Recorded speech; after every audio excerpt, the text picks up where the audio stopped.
Monseñor Carlos Castillo. Adelante, por favor.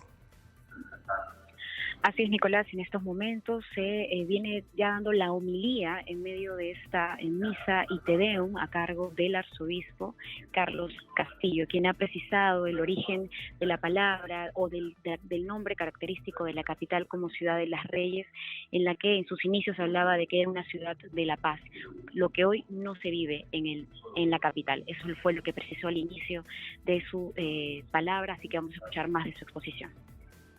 Tocaré un solo bien porque te pertenece.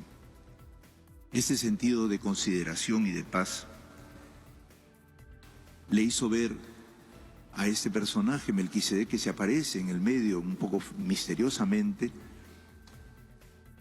le permite ver que tenía que bendecir a Abraham porque ese es el modo de ir irradiando la paz en el mundo. Puede haber una justicia determinada, pero no puede ser extrema, y entonces se bendice porque se llega a un acuerdo que va para adelante. Lo bendice entonces por este hecho que ha ocurrido y que como hecho es el anuncio de cómo los humanos, en este caso Abraham, hemos de vivir la vida siempre en función de la voluntad de Dios de pacificar a la humanidad. Exitosa. Por eso en la carta a los Hebreos se muestra a Melquisedec bendiciendo y se retoma unas palabras que Dios mismo le había dicho a Abraham. Bendeciré a quien te bendiga y en ti serán bendecidos todos los pueblos de la tierra. Y en este sentido se subraya cómo Melquisedec, en señal de agradecimiento por haber actuado benditamente, entonces le ofrece este pan y este vino, y también, en contraparte, Abraham entrega el primer diezmo de la historia, como diciendo, por esta bendición que me has dado, yo también quiero contribuir con la fe. Hay algo más importante en esto. El rey sacerdote Melquisedec es presentado como un hombre sencillo en la carta a los Hebreos. Podríamos decir, no tiene pedigrí, sin padre, ni madre, ni genealogía. No se menciona, dice la carta a los Hebreos, el principio de sus días ni el fin de su vida. Por una parte tiene características de eterno, y por otra parte se habla de que no tiene ni padre ni madre, como diríamos en criollo limeño, ni padre, ni madre, ni perro que lo ladra. Y esta actitud es importante porque entonces es hijo del Dios Altísimo, simultáneamente porque es una persona sencilla. Y eso lo hace sacerdote eterno. Venir de Dios y simultáneamente ser uno de tantos. Por esa sencillez que tiene, se ve claramente que la gran promesa que hizo Dios a David, de que de él nacería el Hijo del Dios Altísimo, de su estirpe, se da justamente por la sencillez de David. David era el último de los hermanos.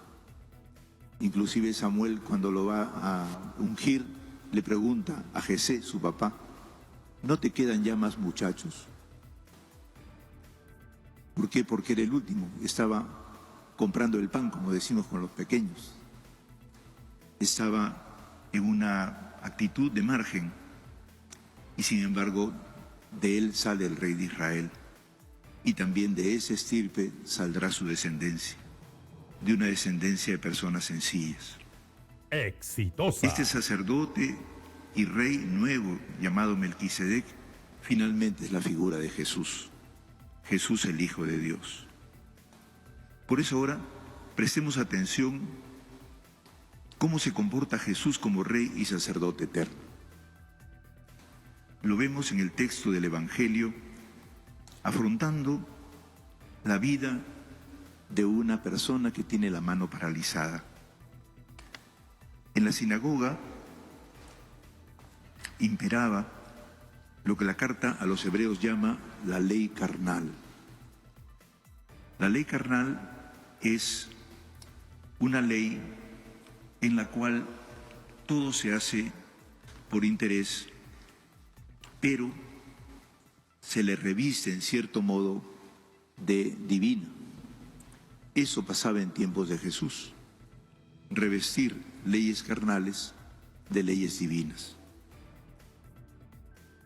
Por eso es importante que si la ley es bien, es cierto, la ley carnal se necesita, siempre es incompleta, tiene que abrirse a las dimensiones divinas, pero no encubrirse de divina.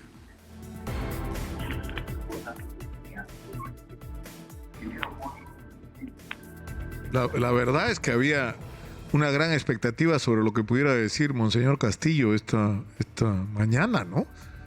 No sé si lo va a hacer. O sea, de alguna manera, una invocación al diálogo, una invocación a la apertura de espacio como el Acuerdo Nacional, que yo insisto, porque me parece insólito que en medio de la tremenda crisis que estamos viviendo, el único espacio que tenemos de encuentro se desperdicie y no se utilice, que es este Acuerdo Nacional. ¿Por qué no convocan, por Dios, a una reunión que están esperando? Que esto se ponga peor de lo que está. No sé, ojalá que haga referencia a este tema Monseñor Castillo, o diga algo con respecto al papel que podría cumplir incluso la Iglesia Católica, entender esos puentes de diálogo que tantas faltas nos hacen en este país, lamentablemente tan fraccionado. Vamos a la pausa, regresamos con más.